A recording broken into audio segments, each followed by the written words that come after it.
The first threads of the cultural straitjacket imprisoning Palestine have begun to unravel.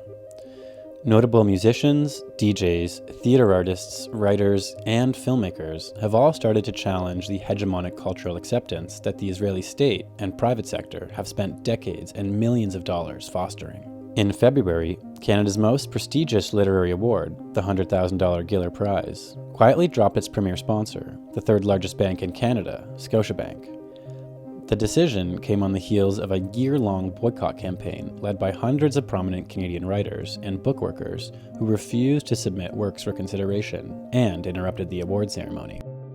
In a similar act just days prior, artists and activists handed out info sheets to partygoers at Boiler Room, one of the most sought-after international nightlife events and music broadcasters. Messages from those sheets, including Free Palestine and Divest KKR, made their way inside the venue and onto the livestream that was once quintessential to Boiler Room's success. As a result, the livestream was not published to any of Boiler Room's social media feeds, and it's unclear if Boiler Room will ever return to Toronto. Actions against Boiler Room have since spread internationally, from a street art campaign hacking bus shelter ads in the UK to Istanbul, where 6 DJs pulled out of an event, forcing Boiler Room to make a public statement, attempting to distance themselves from KKR. The issue, Scotiabank, similar to Boiler Room's new private equity parent company KKR, have extensive investment ties to Israeli arms manufacturers and illegal land settlement. A key part of Boiler Room's success was their livestream DJ performances. Satellite parties playing the livestream were once common. Dancers at the live events would all clamor around the livestream to show off their outfits and dance moves to a massive audience, with some livestream videos reaching 68 million views. Politics, they say, is downstream from culture. While Boiler Room's livestream was once a free-flowing spring of live youth culture, it has now been poisoned, diverted, and dammed up by private equity in a desperate attempt to plug a leak of political messaging. In the theater world, 18 performing arts organizations have also endorsed the cultural boycott. In film, Hot Docs confirmed that this is the last year Scotiabank will be sponsoring the film festival. Several directors of films screening at Hot Docs 2024 criticized the bank, which was the festival's lead sponsor.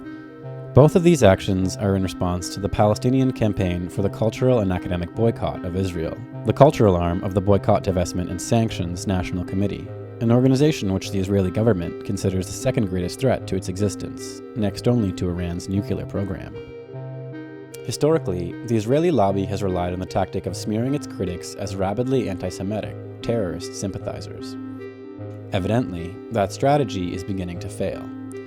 Nemesis, a Toronto-based Palestinian musician, was dropped by her label just days after October 7th. Since then, her work has gone on to reach number 2 on Spotify's Best Song list.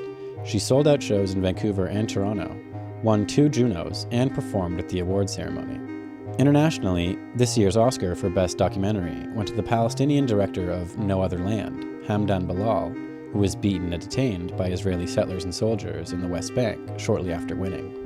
Critics of Israel aren't writing a new playbook, they're simply reading history. One of the first drops of meltwater from the glacier of apartheid that had frozen human rights for black South Africans was the ANC's academic boycott in 1958. The tipping point wasn't until decades later, in 1990, that the torrent of boycott, divestment, and sanctions against the South African regime finally broke the dam of apartheid.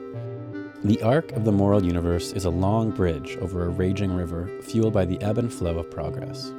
What we are currently witnessing is a generational tidal shift in the flood of support for a free Palestine.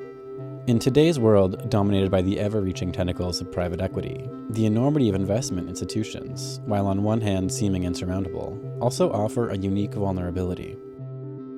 The explosively viral nature of youth culture is too sweet of an opportunity for the insatiable appetite of private equity to pass over. But as these companies are publicly traded, their ties to poisonous products are easily revealed and publicized. As artists create the future they want to see, Israel is now fighting a losing battle against time. Nothing can stop the younger generations of today from becoming the moral compass of tomorrow.